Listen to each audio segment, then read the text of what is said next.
This is the hidden threshold, a quiet crossing, a place where practice deepens and belief is examined from the inside.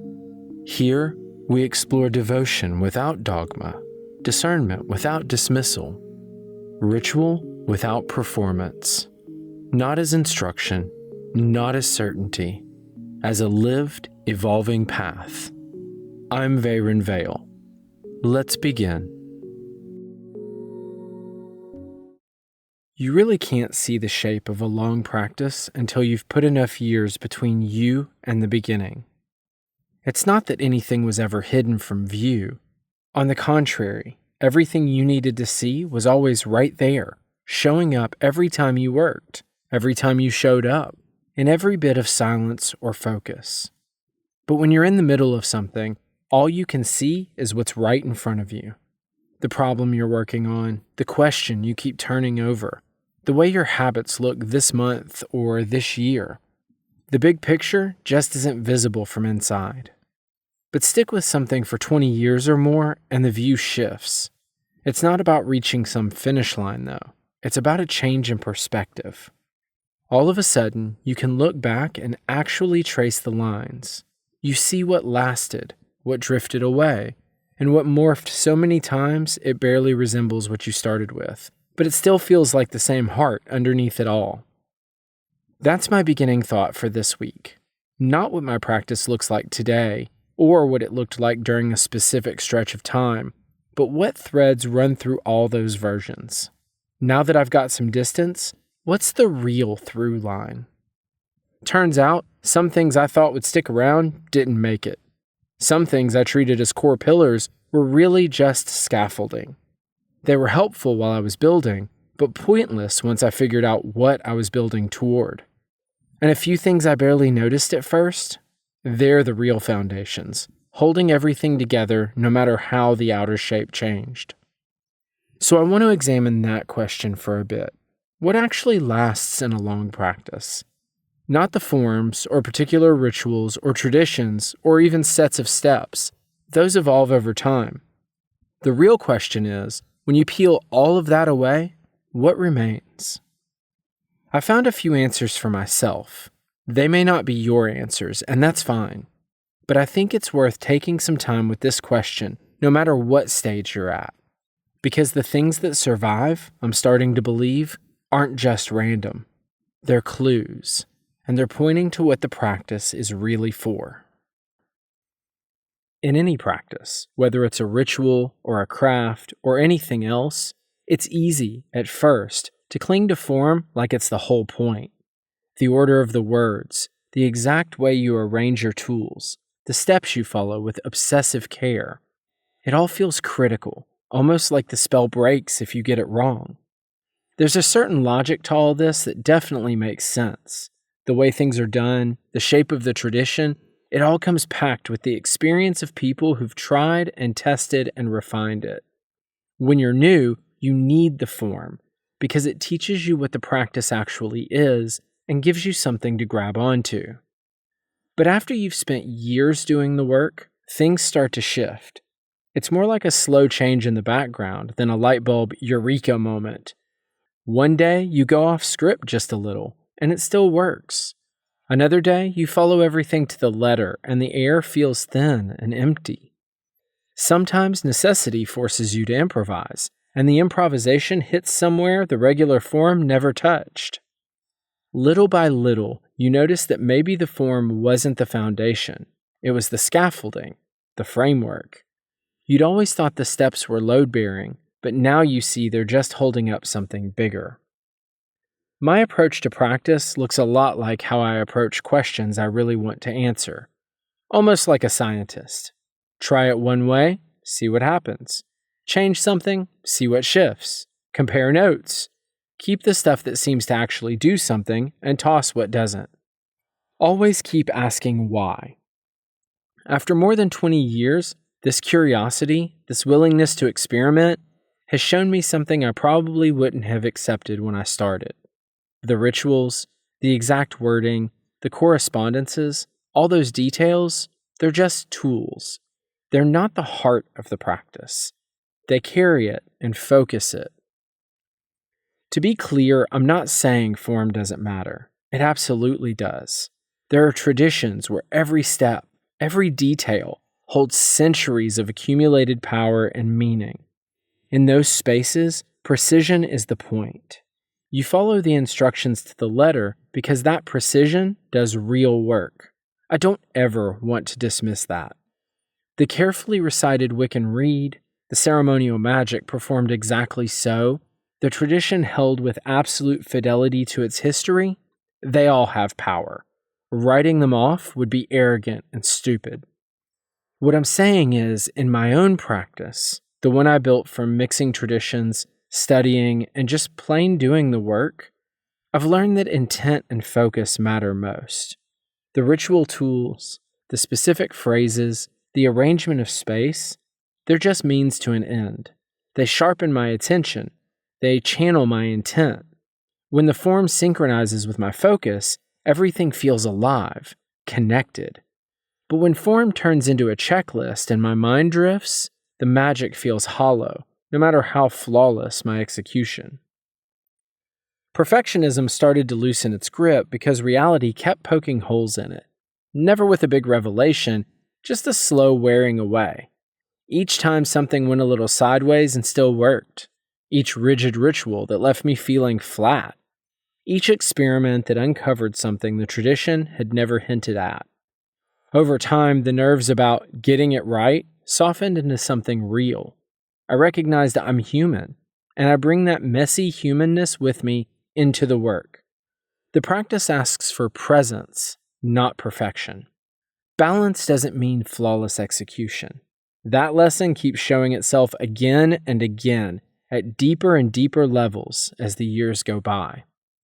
A practice that demands perfection is confusing the map for the territory. A practice that accepts your effort and your flaws together actually understands what you're aiming for. So, what actually changes after all that time is your relationship with forms. You start seeing them as tools, not rules. But underneath them, something fundamental remains.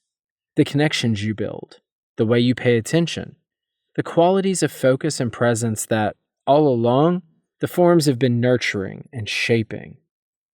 The scaffolding was important. It did its job. But now, what it held up is still standing, and you finally see what matters most. Some relationships stick around because you guard them, almost like tending a delicate plant. You put in work, care, attention, maybe even a bit of ritual, just to keep them thriving. Those bonds are important, sure, and you feel the weight of your devotion. But honestly, the ones that have lasted the longest, decades even, aren't the ones I protected the most. They're the relationships that kept returning, sometimes catching me off guard. They showed up during times I never expected, demanding things I wasn't ready to give, and grew deeper in ways I couldn't have mapped out back when I first started this whole practice. For me, the Egyptian pantheon sits at the root of everything I do spiritually. Bast and Anubis are central to my practice.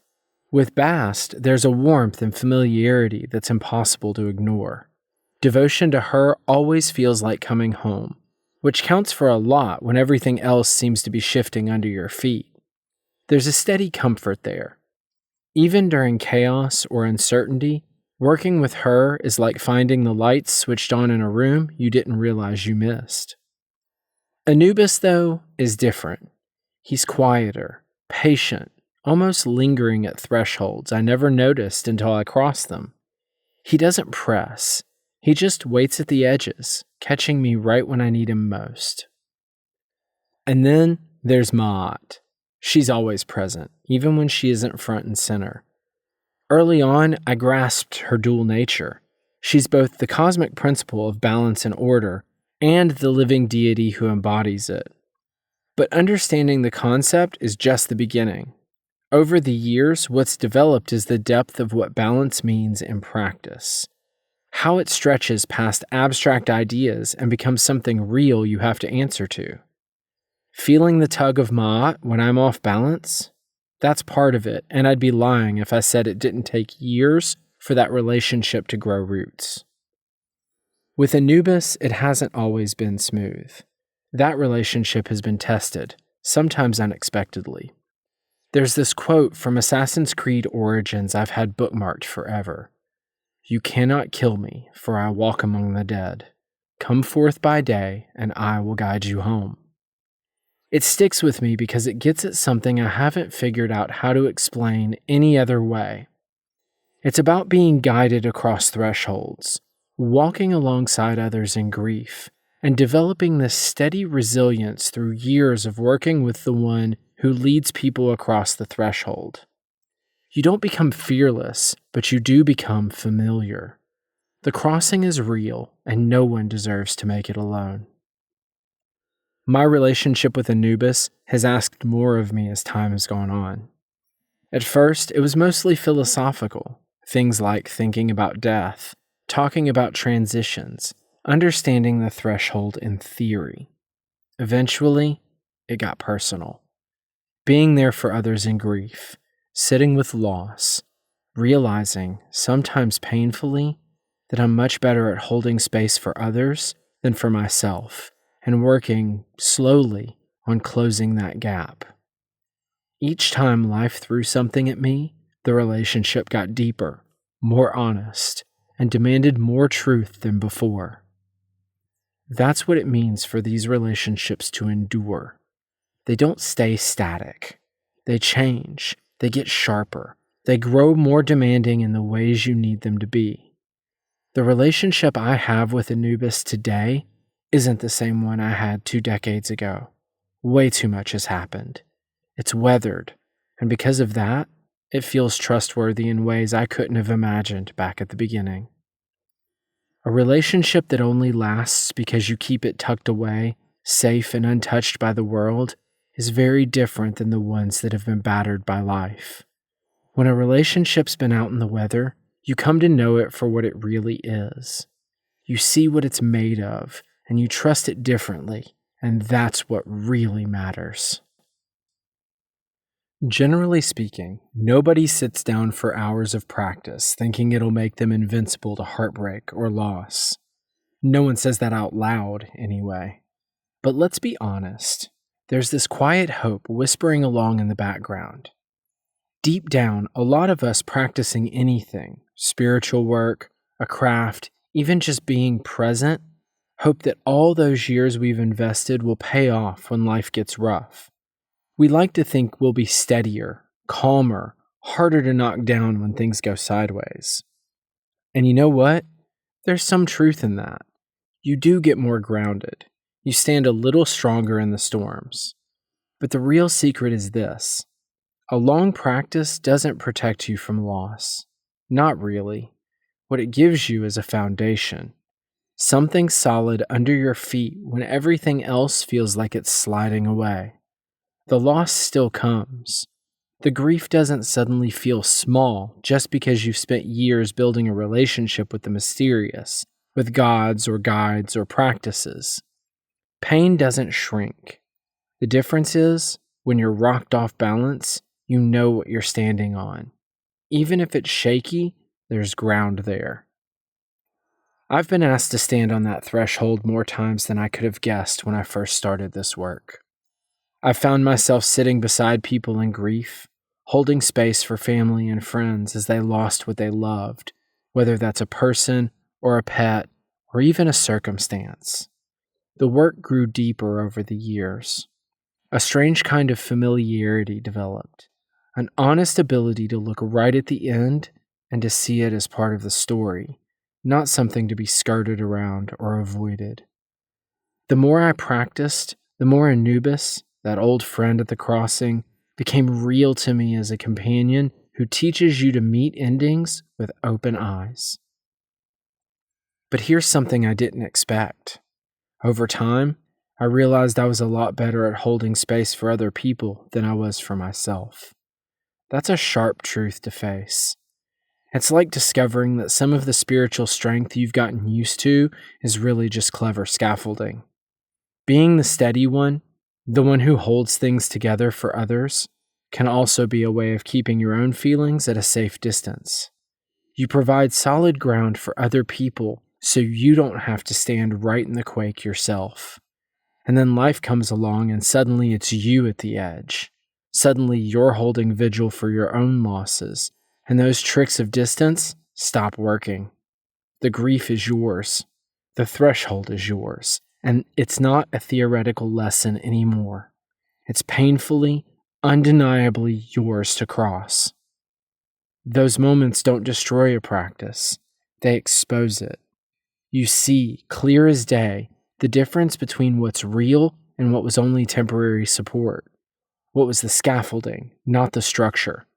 Scaffolding helps you build, but it doesn't hold up the house when the storms roll in. At those most difficult points, the truth of your practice stands out, and that's the most powerful part.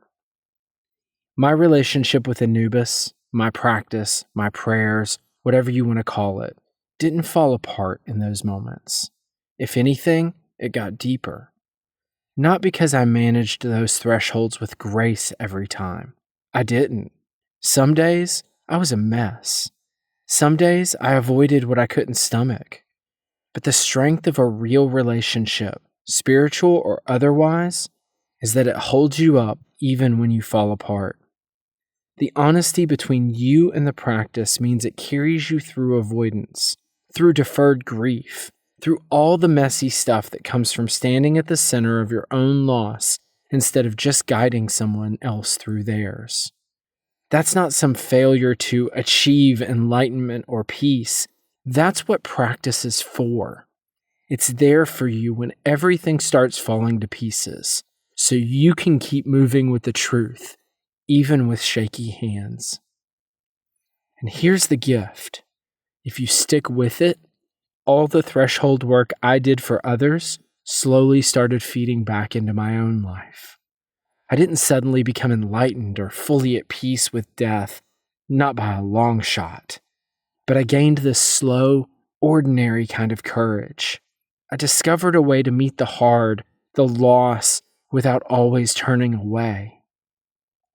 Little by little, practice trained me to look at the crossings in my own life, to believe just enough that my guide knew the way, to trust that if I could hold honesty for others, maybe I could learn to bring it home to myself. Practice gets put to the test, and that's when you see what it really is.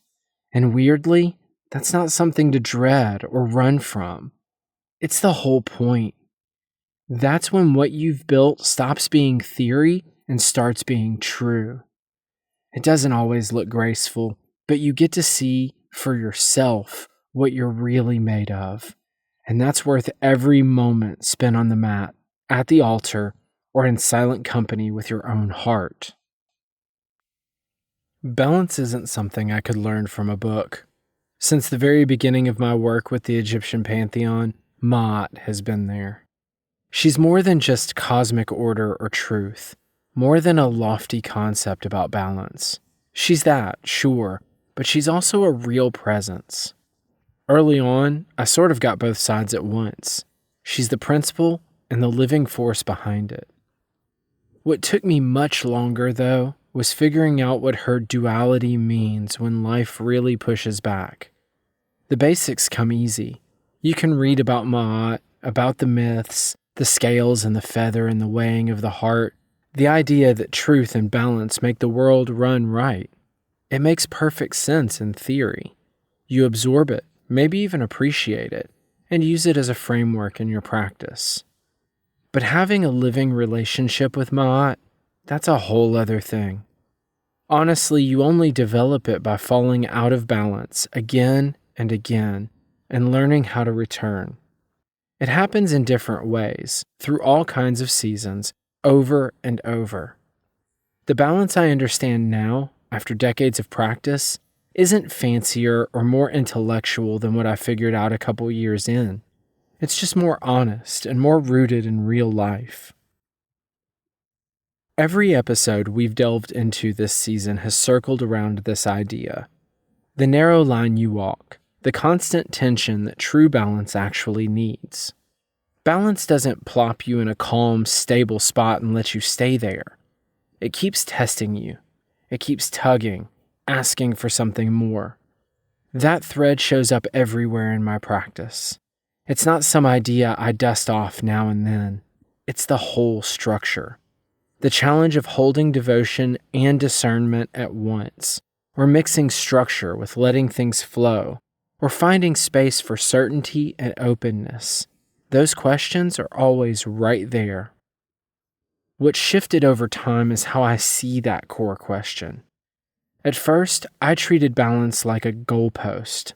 Find it, stick the landing, and then just stop wobbling. I used to stress out about getting everything perfect, afraid that one wrong move would send everything out of whack. If I did things correctly, I'd keep that balance, or so I thought. But that's only part of the story. Years spent practicing with Ma'at, through the times when I felt steady and especially when I didn't, taught me something important. Balance isn't an achievement. It's a relationship. It's how you respond to all those forces pushing and pulling in your life, in your practice, in anything that really matters. You never arrive there. You keep finding your way back, coming at it from different angles, with whatever tools you have at hand. Some days, it's easier. Other days, you're fighting for it. My relationship with Ma'at keeps changing because she always matters. Every big shift, every heartbreak that tested my practice, every stubborn patch, and every time I finally loosened up, it has all come down to balance. How do you hold your grief without letting it swallow you? How do you keep a solid practice without becoming stiff and performative? How do you stay honest with yourself, especially when the truth stings? Those are all Ma'at's questions. She's right there because those questions never really leave. And she's not just there as an idea you apply. She's also someone you're accountable to. That's the devotional piece. When I feel out of balance or notice myself sliding too far in one direction, something inside lights up. And it's not just an intellectual thing. It's more personal. It's that gut-level sense that I've drifted from someone I relate to instead of some rule I forgot to follow. That's what it means to have a living relationship with Ma'at. It's not about her swooping in and fixing things. It's that being in relationship with her gives you a kind of accountability. The longer you stay connected, the more you know it when things tip, even if nobody else would notice. You don't need the scales to crash to feel the shift. To be honest, that sensitivity and ability to see the imbalance is one of the real gifts of all this time devoted to her. I didn't become some master of perfect balance, but I've lived with the principle long enough that I can feel its absence for what it is. After more than 20 years, here's what I have left. I'm not perfect, nor should I be. I don't magically have a complete understanding. There's still doubt, and the questions I started with, they're still hanging around. That's just how it goes. The years gave me something way more useful than all that. I ended up with a practice that knows its own bones. Over time, some forms loosened up because experience kept showing me which ones actually had weight and which were just there for support. Honestly, you need both. I'm not knocking the scaffolding because nothing gets built without it. But at some point, I stepped back. I looked at what was really standing. Turns out, the specific steps, the exact rituals, all that anxiety about doing it right, none of those were what mattered most. What held it up was intent, focus, presence, relationship. That's what stayed solid. And the relationships deepened because life kept pushing them. Bast, Anubis, Ma'at, we're not the same together as we were 20 years ago. There's more honesty now. Things got tested. These relationships carried weight I never imagined early on, and they didn't break. You can't manufacture that kind of trust just by being carefully devoted. It comes from living through stuff and coming out the other side intact. So after everything, here's the heart of it. I trust my practice. Why? Because it survived. It didn't need to be flawless. It just needed to be honest. The pieces that fell away needed to go, and the ones that stuck around proved they belonged. Sometimes I didn't even know why until enough time had passed.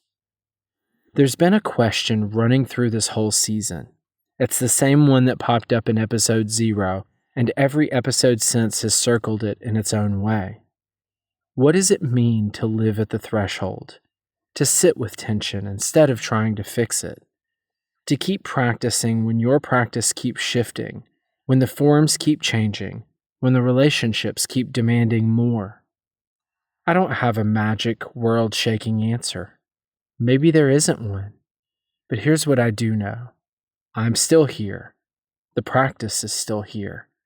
And that threshold, whatever it asks next, is still in front of us. If something here stayed with you, you don't need to resolve it. Let it unfold in its own time.